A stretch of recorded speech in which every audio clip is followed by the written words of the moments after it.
The National Wrestling Alliance bringing you Alwayz Ready on June 11th from the Knoxville Convention Center in Knoxville, Tennessee. I got to visit University of Tennessee years ago. Everything's uphill. Doesn't matter which direction you're going.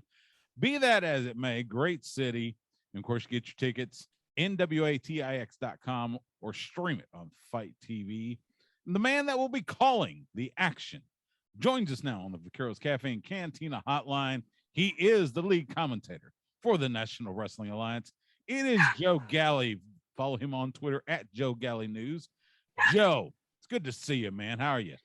It's great to see you, Stu. I'm really happy to be here. It's always great to talk to all the folks out there. My dog's getting all riled up, excited for this interview. I was leaving to sleep all morning, all day. You've been sleeping, and now you're piping up. Cállate. Cállate, pera. What's the dog's name? Taylor. Like Taylor Swift. Okay, sure. Why not? That's what my girlfriend, she's a big Taylor Swift fan, named her dog Taylor. Okay, fair enough. She's good. She's a good dog. I love her. Sounds good. Before we get into the action, you recently, so long time you worked for News 4 in San Antonio as a Emmy-winning reporter. You decided to step away from that to concentrate fully on commentary. How hard of a decision was that to make? And what do you miss about being in the field reporting news? It wasn't a difficult decision at all. I think it was a decision that I had made probably before the pandemic. But as with pretty much everything that happened, everything kind of got punted down the road a little ways further than what anybody really wanted. And I feel like the NWA is really caught up to where we would want to be. And we probably would have been obviously made a lot more strides. I mean, basically we've got, more than 2 years that kind of fell into a hole there, and we were, struggling like everyone else was. Right. And so especially, I made the decision that I wanted to be full-time in professional wrestling for I guess that's everybody's dream. But with everything that happened, and it was just a perfect opportunity where we saw the growth that was happening in the NWA. They needed more help behind the scenes. And so that's where I'm at now, is being able to do that. I've never been happier. I've never been healthier. There's a lot of stress, and there's a lot of challenges that come with reporting local news. And for some people, you really become a villain depending on what community you are. And, there's a lot of people out there that have ideas that you're doing nothing but spreading fake news, or you're trying to have an agenda. And I'll say, like, if you're watching a lot of cable broadcasts out there, your Foxes, your CNNs, your MSNBCs and all that, all that bad reputation of all the stuff that they're doing from that side, it trickles down into your local media markets. And I don't think that that's fair, because I would wager that the vast majority of the local journalists, which is what I was doing in San Antonio, what I was doing for almost 12 years in various other cities, we really do want to be a voice to the voiceless, shine a light on corruption, and to help improve our neighbors' lives. Mm-hmm. But there was just so much vitriol, and then always so much sadness that comes with that job as well. You're interviewing the parents of dead children, and you're always surrounded by tragedy. And especially, the last few years and all the interviews that I had to do with people who had lost someone or something like that, it just wore on me. And so I needed to find an exit strategy. And, usually when people work in local news, they make a transition and they go into public relations. They become the spokesperson for, the police union, or for the zoo, or for the city, or something like that. You end up, because you end up partnering with all these places, and you end up doing stories with them so much, it becomes a relationship, and you end up getting a position with that. But for me, I've always had a career in professional wrestling as well. So this was a really easy transition for me. And I'd say it's never been better. But to go back to the second part of your question, what do I miss? There's a few things that I do love. And I might actually do a little tonight, because we do have some rather nasty weather coming in. Storm chasing was always a big thing for me. Oh, man, I love chasing me a tornado. Those are great. Doing the hurricane reports right on the coast. Those were great. When I was reporting in California, covering the massive wildfires that were up there, that's just sort of adrenaline junkie sort of thing. And I do miss that. I do miss going to breaking news and seeing what's going on. And so those were all, it's all the adrenaline stuff that I miss. Right.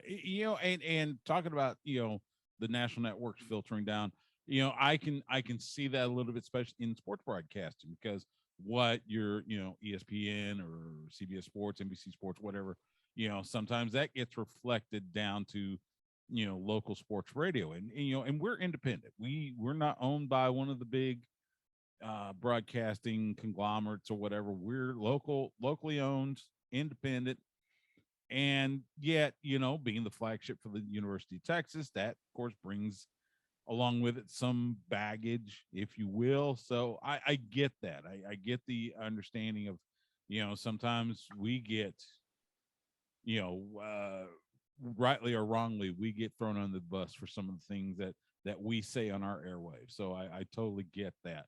um Let me ask you about you work with Velvet Sky and Tim Storm on the broadcast on YouTube. What's it like to work with them? It sounds like you guys just have a great chemistry together. We do, and I've been super fortunate in the years that I've been doing commentary that the vast majority of the people that I share the table or the booth or the desk or whatever you want to call it, that I share that space with, I have great chemistry with it. And I think Velvet and Tim and myself, we merged together very, very quickly into a group to be able to have that chemistry. We're good friends, text all the time,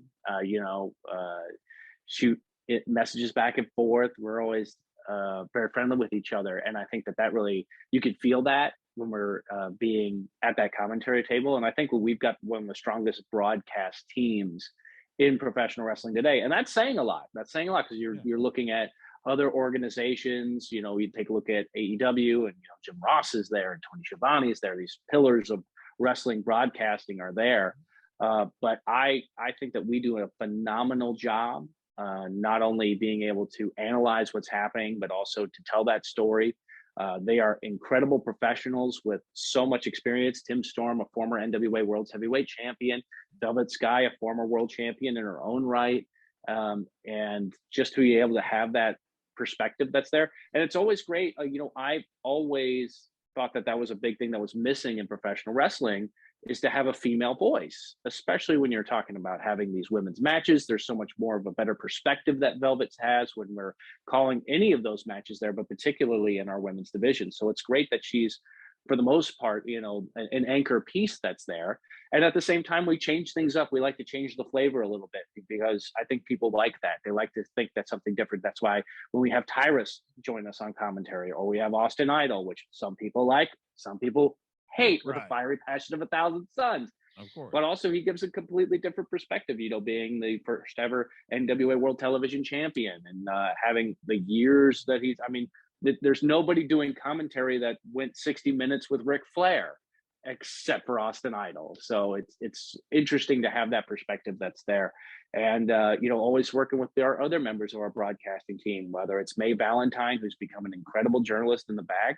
And that was something that when she first came to the NWA, that wasn't her strong suit. That's not something that she worked in professionally. She was a rock and roll print journalist, and to do this and to step up to the level that she's had, she's really, really evolved. And I think she's one of the best in the business in doing those backstage interviews. And of course, Kyle Davis being kind of the master of ceremonies. That guy is, he's a whirling dervish. He is all over the place, and he's got a lot of responsibility, and it's difficult when he's got to be there, and he has to be between Matt Cardona and Nick Aldus and be that buffer in between them. And he does a fantastic job. So I love our broadcasting team.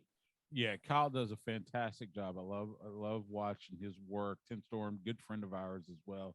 Love Tim to death. Anytime I can talk wrestling with him, I learn something, and it's just a fantastic time. Velvet Sky had her on the show a few times, and yeah, she is so much knowledge and such a great perspective. Like you said, not too many women that are doing commentary, in wrestling, and none practically in the big companies. And so yeah, it's a breath of fresh air with Velvet Sky doing commentary with you guys. And having done commentary a little bit on the indies and such, believe me, I understand the whole being able to tell a story. And it's not easy. It's definitely different from doing normal sports play-by-play, and you have to inject certain things that you wouldn't do, say, at a football game or so. So I get that. Let's talk about Alwayz Ready coming up on June 11th. The match that made me kind of chuckle. You got Aaron Stevens taking on Trevor Murdoch, and Aaron Stevens is calling this his swan song.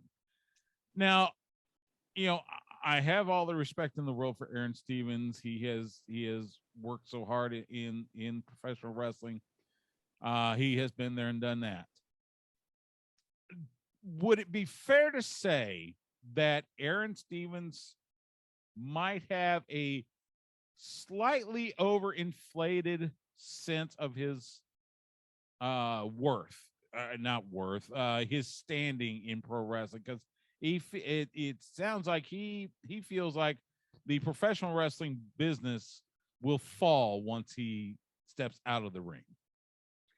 Well, anybody who's been a fan of the NWA or even back in his time in WWE knows the personality of the former Damian Sandow, now Aaron Stevens. And it's out there. I mean, just think of all the different versions of Aaron Stevens that we have seen just here in the National Wrestling Alliance, from the guy who came in and partnered himself with the Question Mark and was a Mongrovian karate master to becoming this enigmatic thespian with the feather boas and the eyeliner, and the very bizarre conversation that we last saw hit with him and May Valentine, where he announced that he was coming to the end of the road, was looking to have May Valentine join him and on this next chapter in his life, and then immediately change his mind all of a sudden and say, no, it's a one-person show. I mean, that's all that could fit into anything, is that ego and that personality that Aaron Stevens has. That being said, I mean, Aaron Stevens, I don't know if he doesn't get his due, but I mean, he is an impeccable athlete. He has incredible size, and it's saying something when he is in there, and you're going to see him in the ring eye to eye with Trevor Murdoch. These are two big athletes that know exactly what they're doing inside the ring, and they have completely different styles, and styles make fights. So I think it's really interesting that Aaron Stevens, and he calls it his swan song because he's Aaron Stevens and he has to make his artistic version of everything. But let's call it how it is. Let's call it how I see it. And this is a retirement match. Guy's been in the business for a long time. He wants to make his decision to go out, and he probably could have picked any opponent out there, but he had such a brutal feud over the years with Trevor Murdoch. I think that this is really going to be, the close to this, and whether that means he'll be victorious or he's going to be going toe to toe with a guy who has a huge chip on his shoulder ever since losing the World Heavyweight Championship to Matt Cardona. And Trevor Murdoch has never been more dangerous. And that's saying something. I mean, we saw just how much of a warrior he was at NWA 73 when he was able to beat Nick Aldus and become the World Heavyweight Champion. And right now, in the position and the mindset that Trevor Murdoch has, I mean, he is extremely dangerous. And I think Aaron Stevens, he might have picked the wrong opponent if he wants to have a happy ending to his career, because I think it's going to be a brutal ending in that match with Trevor Murdoch. Yeah, and of course, Murdoch, he's trying to work his way back up to title contention. He wants that world title back around his waist, so I totally get it. You got the World Tag Team titles are on the line. La Rebellion taking on the Commonwealth Connection. This should be this feels like it's just going to be all out war. Especially you got Harry Smith on one side, who's held the NWA World Tag titles before as one half of Killer Elite Squad with Lance Archer. This is going to be one of those, but this is going to be one of those just from bell to bell. It's going to be nothing but pure violence. And once again, styles make fights. And so you've got our tag team champions there that are the best Lucha tag team walking the earth right now. And then you're going up against this Commonwealth Connection where it's kind of this catch as catch can British style. And we saw that they could be victorious during the Crockett Cup tournament when the Commonwealth Connection beat the champs in order to advance into the finals. So I think that Mecha Wolf and Bestia 666, they haven't forgotten that. They're out for blood. I mean, they need to prove a point, because, it's one thing to be the champs, but you don't want to have an asterisk next to your name. Like, oh, they were the champs, but they did lose that match. They need to be able to silence the haters out there, the people that are saying that maybe the Commonwealth Connection deserves to be the champions. They have to make a big statement at Alwayz Ready. And they have an opportunity to do that, but it's not going to be easy. I mean, you're looking at Harry Smith, who is just such an impeccable powerhouse. The guy looks like he is chiseled out of granite. And you've got Doug Williams, who's been so good for so long. I was just scrolling through Twitter just the other day and saw when he won the X Division championship in TNA. And I was so impressed. It's like when you compare to what he's doing today, it's like he's only got better. He aged like a fine wine when it comes to being an in-ring competitor. And that's so difficult to do when you're in professional wrestling. You're getting banged up and beat up every night of the week. So this, I think, it has an opportunity to steal the show, and I'm really looking forward to it. Yeah, I think it's going to be a fantastic match. Like you said, Doug Williams, just a veteran of the ring wars, and yeah, you got the Lucha Libre versus the British Catch as Catch Can. That's going to be a fantastic display. The national heavyweight title, Jax Dane, the former world champion, taking on Chris Masters. Jax Dane has gone through a transformation, and I've known Jax Dane for years, but he is no longer the humble farm boy from Tennessee. He's now flashy and I don't know. It's a different Jax Dane from what I knew. Taking on Chris Masters, one of the strongest guys in professional wrestling. Talk for a second about how this rivalry is going to, culminate at Alwayz Ready. Look, this is a hoss fight. I mean, this is what really the NWA has been all about for the past 70 years, and especially under the vision of William Patrick Horgan during the Lightning One era. We want the biggest, the best, the strongest athletes to go out there and just pummel each other and prove to the world which one is the most dominant. And like you said, Chris Masters being the former national heavyweight champion, he held on to that title for quite some time. But now Jax Dane is there, and he's cementing his legacy. And talk about another guy who's really transformed and changed throughout the time that we've seen him here in the National Wrestling Alliance. With the start of the Lightning One era, coming in with his tag team partner, his best friend Crimson, completely stabbing him in the back and really just destroying the man we now call Anthony Mayweather to become that national heavyweight champion, just beating him senseless, and having that championship and doing that in front of his family, in front of his home crowd. I mean, it's really shows how brutal he can be. And, you talk about the best clotheslines in the business. I feel like that's a discussion wrestling fans can have until Kingdom Come. Who had the best clothesline? Is it JBL is with a clothesline from hell? Or, Trevor Murdoch, there was a wicked clothesline out there. Stan Henson absolutely in there. But when you got Jax Dane there and he's going to pop the trunk, as he likes to call it, that thing's wicked. Jax Dane has never been in better shape. And the same goes for Chris Adonis. And I'm really looking forward to this one just being a battle. And I can't pick one. Like, I can do a lot of predictions on sort of things. Mm-hmm. People ask me, who do you think is going to win one? This is a coin flip for me because I don't know exactly what it's going to be. Maybe there's a slight edge that Jax Dane, just because of what we've seen recently, that he's got this new lawyer in Chris Silvio Esquire, who's been able to get some very favorable contracts for him. I haven't read the fine print on that. So maybe there's something to be said that might give him just enough of an edge to retain the championship, but we'll just have to see at Alwayz Ready. Yeah, like you said, a big hoss fight, and it's gonna be a hell of a war. And I tell you what, Jax Dane he's always been powerful, but now just seems like he's on another level. Camille has had a stranglehold on that women's world title for so long. She's going to go up against Kaitlyn King out of AEW. Kaitlyn King feels like this is going to be one of those, if you overlook her, she's going to get you. How close am I to that? No, you're absolutely right. And, Kaitlyn King, she has made appearances on AEW, but she's also been absolutely dominant throughout independent wrestling, a lot of which has just happened here in Texas. I've been ringside and called some of her matches for some of the promotions that are here in San Antonio. And I have to say that she is very, very, very impressive. And she's getting a lot of experience out there. And to be honest, if you look at just the way things are in the world right now, with professional wrestling, much like a lot of other sports, you don't want to take too much time off. Right. Now, Camille, for those of you that have been following her on social media, she is just this weekend celebrated her wedding with Tom Latimer. So she's now Mrs. Latimer, I suppose. Or maybe he's Tom Brickhouse. I'm not exactly sure which way we're going to go with that. Yeah, I don't know. But I wouldn't argue on whichever name. Either way, I'm going to get my butt kicked up for that comment. Right. But here's the thing, though: is she's going on her honeymoon, she's celebrating, she's having a good time. Kaitlyn King's in the gym or she's in the ring. She's in one of those two places, and she knows she has an opportunity to make history. And if you look at these two women, much like in our men's division, these are powerhouses. These are big women. They are 6 feet tall, and they have a lot of strength, whether it's in their arms, their shoulders, the legs, all over.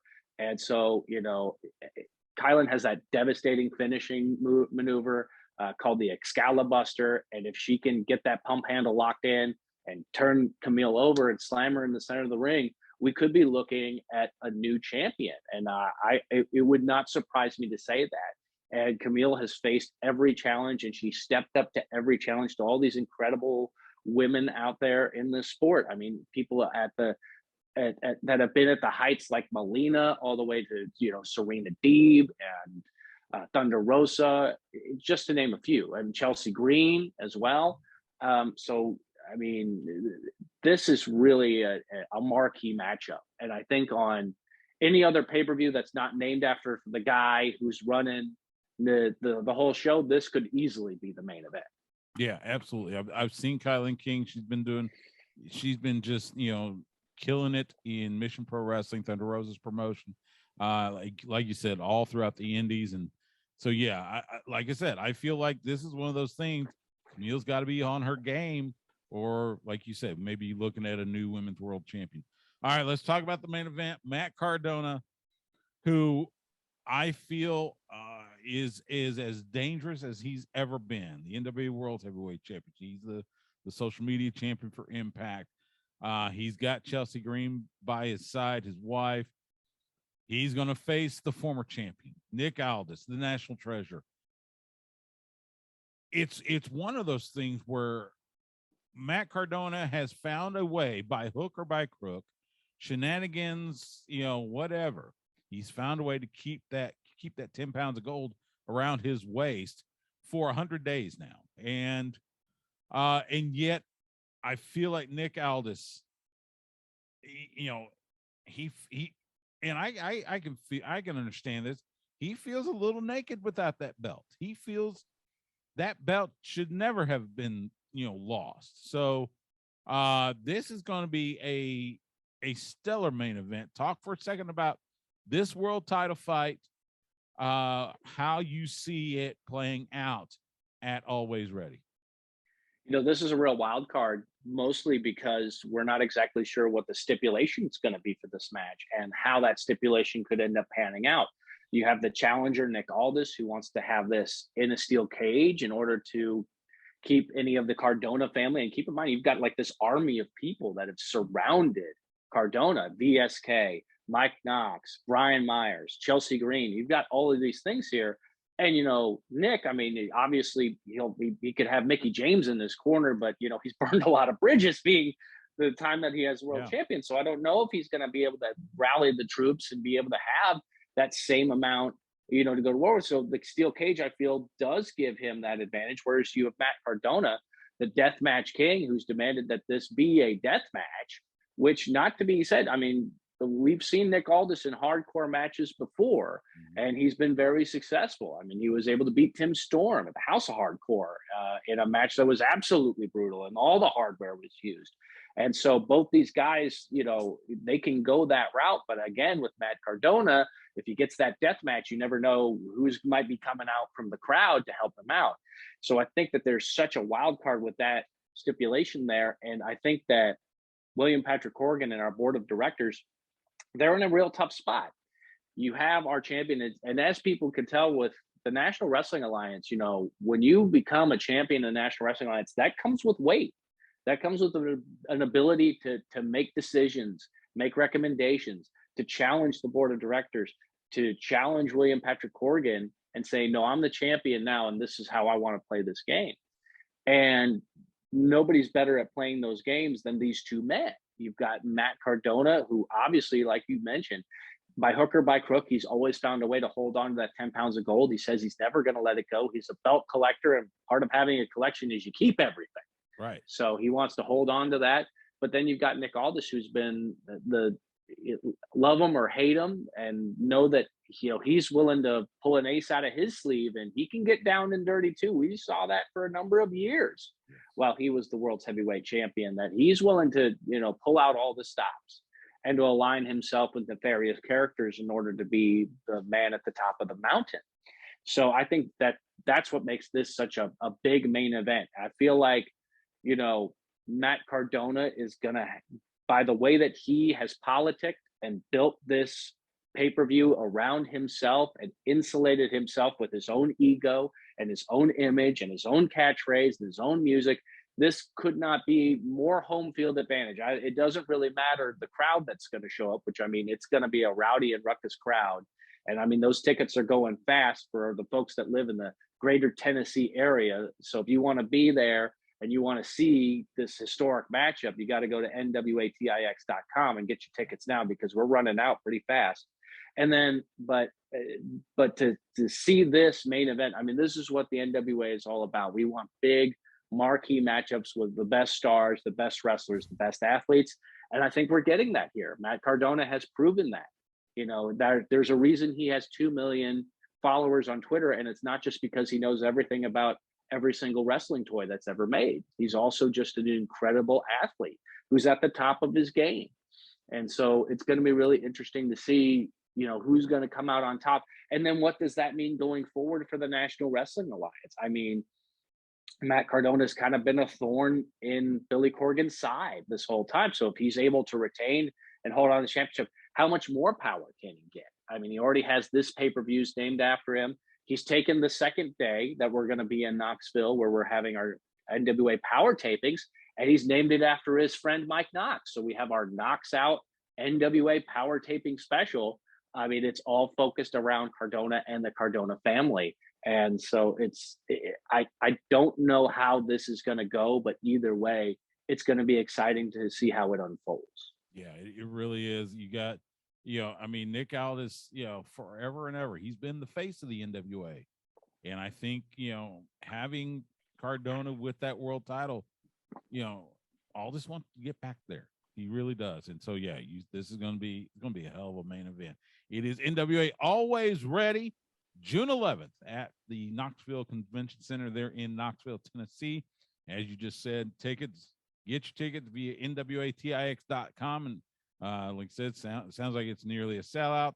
So if you can't make it there, make sure you stream it on Fight TV. He is Joe Galli, the lead voice for the National Wrestling Alliance. Follow him on Twitter at Joe Galli News. Joe, always a pleasure to hook it up with you, man. Have a great time. Enjoy yourself in Knoxville, and we'll talk again soon. Thanks, man. I love being here.